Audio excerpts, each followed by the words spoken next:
Pendengar yang budiman, kami mahasiswa Fakultas Sastra dan Budaya, Program Studi Sastra Indonesia Universitas Papua, mempersembahkan audio drama.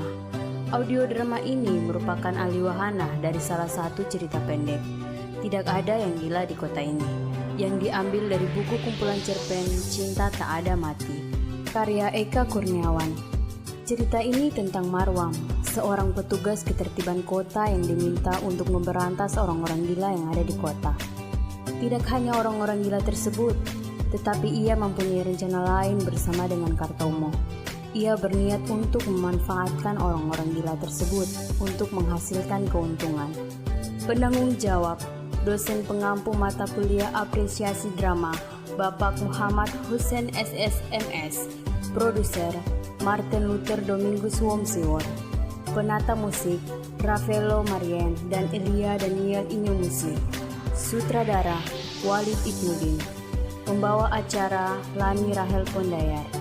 Kerabat kerja, narator, Walid Ibnudin.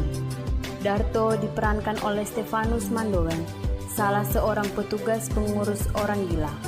Wawan diperankan oleh Dinalius Harewan, salah satu petugas. Kartomo diperankan oleh Asael Boseren. Laki-laki parlente diperankan oleh Aryan Cenau. Orang misterius diperankan oleh Daniel Rumasep. Orang gila diperankan oleh Pascalina Pariaribo.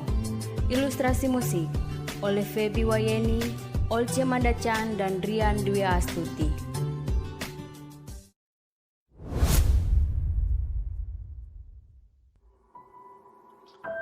Liburan hampir tiba. 3 orang petugas naik ke atas pikap dan berkeliling kota mencari orang-orang gila. Sekitar 5 tahun lalu, terjadi insiden yang agak memalukan di kota itu, di mana terdapat 8 orang bocah laki-laki berharap menemukan kencan musim liburan. Mereka patungan uang dan menyewa sebuah losmen. Mereka selalu pergi ke pantai berharap menemukan seseorang yang dapat diajak kencan. Namun selalu saja tidak bisa karena setiap perempuan yang mereka ajak ternyata tak sendirian. Kalau bukan dijaga sedemikian rupa oleh ayah dan ibu mereka, sebagian besar digiring oleh pacar-pacar mereka. Hingga salah satu dari mereka keluar dengan gagasan mencari tempat pelacuran. Mereka belum pernah melakukan itu dan membayangkan akan memiliki cerita hebat untuk teman-teman mereka di sekolah. Tak satu pun menolak gagasan ini. Menyewa 4 sepeda dan berkeliling kota, mereka bertanya kepada anak-anak setempat yang nongkrong di perempatan jalan, di mana tempat pelacuran. Anak-anak sekolah ini tak tahu. Mereka mengatakan bahwa pelacur terakhir di kota itu telah diarak dan babak belur 1 bulan sebelumnya oleh gerombolan orang-orang saleh, dan mereka tidak akan berbagi jika memang masih ada yang tersisa. Dalam keadaan putus asa, dengan berahi yang meledak-ledak, 8 anak sekolah itu menemukan seorang perempuan gila di suatu tepi jembatan. Perempuan itu berumur sekitar 30-an, tak terlalu buruk untuk mereka. Didorong insting alami, mereka memandikan si orang gila dan membawanya ke losmen. Demikianlah hal itu bermula. Tak ada yang tahu bagaimana hal itu menjalar ke beberapa pelancong lain. Selama beberapa waktu, polisi memperoleh laporan tentang pelancong-pelancong yang menangkap perempuan-perempuan gila dan membawanya ke losmen. Awalnya mereka tak terlalu menggubris hal ini, sebab para pemuda setempat kadang-kadang melakukan kesentingan yang serupa. Hal ini baru menjadi skandal ketika seorang pengkhotbah di hari Lebaran mengeluhkan hal tersebut, bahwa para pelancong dari mana-mana datang ke kota itu untuk meniduri orang-orang gila. Pengkhotbah secara berapi-api mengancam akan membawa umatnya untuk membakar losmen-losmen, kecuali polisi segera membersihkan kota dari orang-orang gila.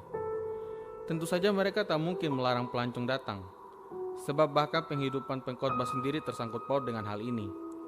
Ia membuat dendeng ikan yang sebagian besar dibeli oleh pelancong untuk oleh-oleh, dan keuangan masjid-masjid juga sangat tergantung para dermawan, yang hidupnya juga ditentukan oleh kedatangan para pelancong. Pembersihan orang-orang gila pun dilakukan. Tak hanya perempuan-perempuan gila, tapi juga lelaki-lelaki gila. Semakin banyak orang gila yang ditangkap, semakin tampak serius mereka bekerja. Pertama-tama, polisi yang melakukan ini. Belakangan, petugas-petugas ketertiban kota inilah yang melakukannya.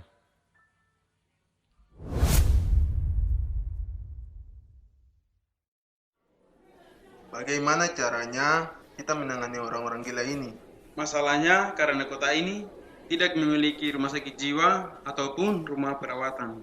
Sudahlah, aku ada ide untuk semua itu. Pertama kita keliling kota dan setiap orang gila kita lemparkan ke atas pickup kita. Kemudian bawa mereka lah ke hutan jati milik pemerintah dan tinggalkan mereka di sana. Menjelang sore, mereka telah mendapat 2 atau 3 orang gila dan menaikkan mereka ke pickup. Mereka lalu meninggalkan kota, kemudian pergi ke hutan jati. Pengemudi pickup itu adalah Marwan yang selalu mengucapkan salam perpisahan untuk orang-orang gila tersebut. Apa kau yakin tidak apa-apa kita meninggalkan mereka di sini?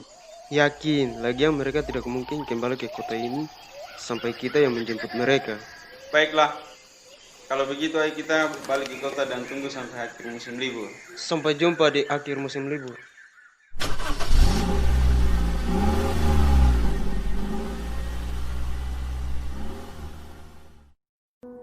Mereka lalu kembali ke kota sambil menanti libur akhir musim berikutnya. Beberapa bulan kemudian, liburan akhir musim pun tiba. Marwan dan teman-temannya kembali ke pinggir hutan jati dengan menggunakan pickup.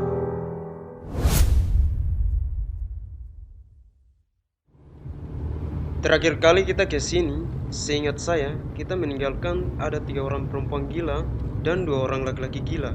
Iya ya, tapi bagaimana seandainya kita tidak menemukan mereka? Tidak mungkinlah, kita tidak menemukannya. Memangnya mereka akan kemana? Paling mereka masuk ke dalam hutan. Sudahlah, jangan banyak bicara, kita sudah sampai.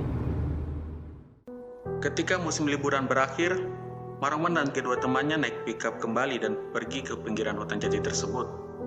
Setelah memeriksa jalanan yang membelah hutan, mereka turun dari pickup dan meninggalkan kendaraan itu di pinggir jalan.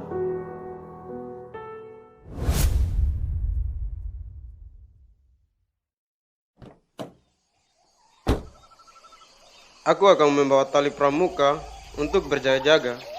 Siapa tahu nanti kita akan memerlukannya. Baiklah, kalau begitu aku akan membawa tas, tapi kita mulai dari mana mencarinya? Seperti yang sudah-sudah, kita tinggal mencari saja ke dalam hutan. Saya setuju denganmu, mereka tidak mungkin pergi terlalu jauh. Coba kita mulai mencari dari sungai kecil di bawah bukit. Baiklah, seperti sebelumnya, kita juga tahu bahwa mereka pasti mencari sumber air terdekat. Kalau begitu, ayo kita jalan.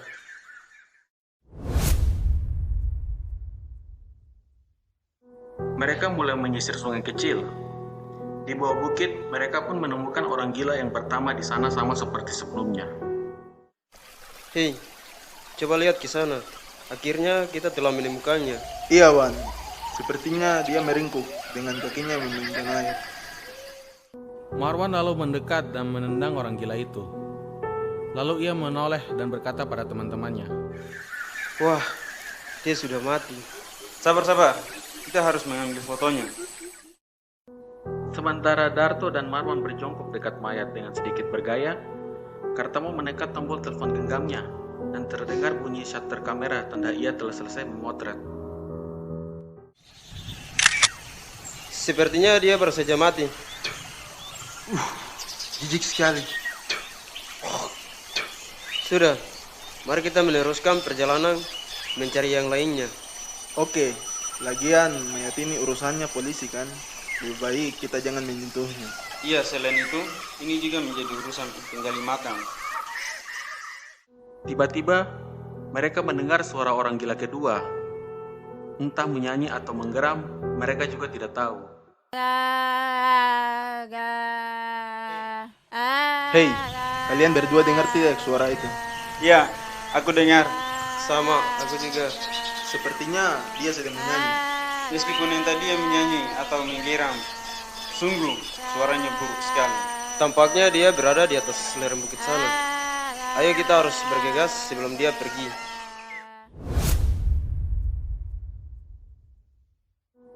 Mereka lalu menaiki lereng bukit dengan berpegangan pada pokok-pokok jati muda.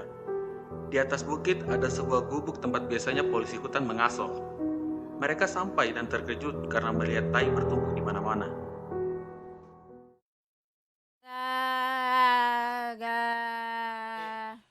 Anjing!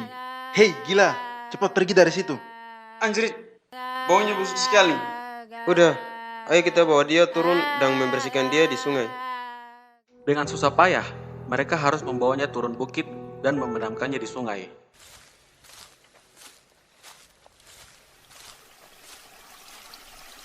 Untung aku membawa gaun untuk mengganti pakaiannya. Haha, salut aku sama kamu. Ya iyalah, aku kan punya jiwa kemanusiaan. Sombong sekali kau. Oh iya, aku juga membawa lontong dengan roti tawar.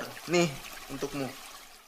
Setelah memberinya lontong dan roti tawar, akhirnya perempuan gila itu mengikuti mereka.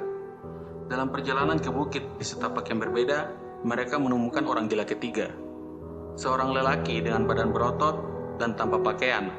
Yang mengagumkan adalah kemaluannya yang terombang-ambing seirama langkah kakinya.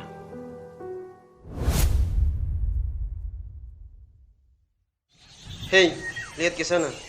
Kayaknya itu orang gila ketiga yang kita cari. Oh iya, itu kan laki-laki gila itu. Lihat kemaluannya, goyang ke sana ke sini. Aku bahkan tak tahu harus berbuat apa melihat hal ini. Sudahlah, beri dia lontong dan kembali ke pickup serta naikkan mereka. Kartomo, kau tugas menjaga mereka. Aku dan Darto akan mencari orang gila yang lainnya. Kemudian orang gila tersebut mengikuti mereka tanpa dibujuk. Marwan dan Darto akhirnya memutuskan kembali ke dalam hutan untuk mencari kedua orang perempuan gila yang belum ditemukan sebelum senja tiba.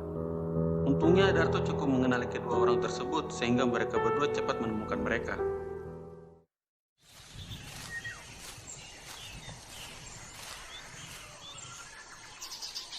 Gimana? Sudah mati. Aku benci melihat ada orang gila yang mati. Cepat atau lambat, ada orang gila baru di kota ini. Musim liburan baru akan datang 2 bulan lagi.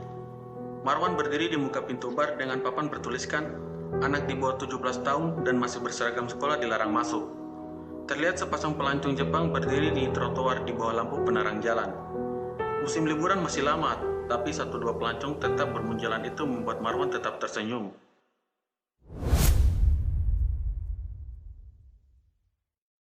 Tiba-tiba, dari arah pantai terlihat seorang lelaki parlente mendekat sambil melihat ke kiri dan ke kanan.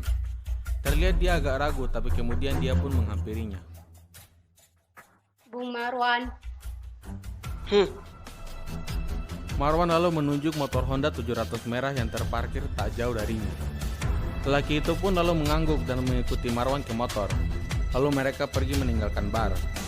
Mereka berkeliling melalui lorong-lorong kecil, melintasi toko buku loak Big Mushroom, melalui belakang dapur hotel Rosebud, melintasi jalan yang menurun dan berbelok di sebuah butik kecil. Entah bagaimana mereka melewati Big Mushroom di sisi lain. Tak lama kemudian mereka telah sampai di sebuah gedung dengan tulisan "No kamera, no cellphone, no kids". Mereka masuk melalui pintu dengan 2 penjaga yang kembali memeriksanya.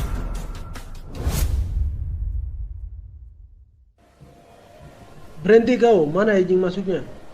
silahkan. Baiklah, Anda boleh masuk.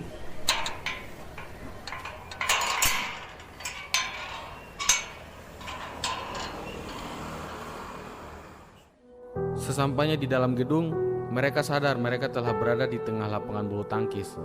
Bangku penonton pun tampak penuh. Marwan menuntun lelaki parlente itu sampai menemukan kursinya.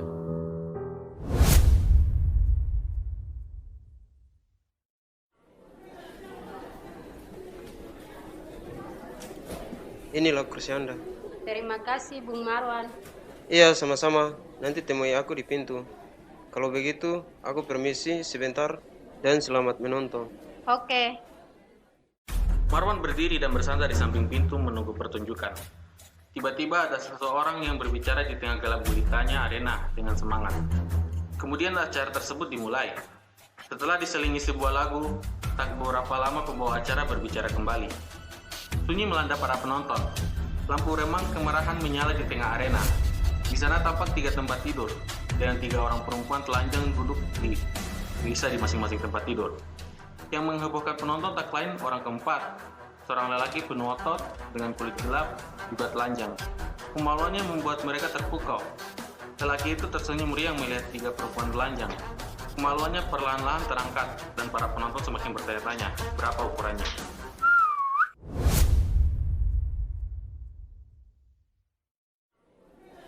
Sayangnya, satu di antara mereka sudah mati. Polisi sepertinya malas mengangkatnya dari sungai. Emangnya kenapa? Polisi tak mau mengangkatnya. Bukannya itu tugas polisi ya? Aku juga tak tahu mengapa. Tapi yang pastinya, polisi malas mengurus mayatnya. Marwan lalu mengeluarkan rokoknya. Nih rokok. Terima kasih. Marwan pun lalu membakar rokok dan menghisapnya. Ketika musim liburan tiba, Marwan dan teman-temannya kembali naik ke atas pickup karena mereka harus membuang orang-orang gila itu ke hutan jati. Meskipun terkadang ada penduduk yang mengeluh.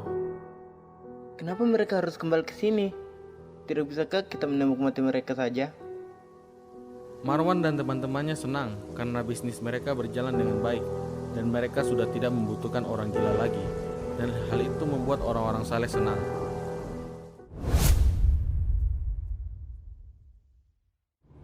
Ada orang gila baru lagi di sini. Sayang sekali, karena itu bukan bekas pacarku. Mereka pun lalu tertawa sambil menggebrak-gebrak dashboard mobil.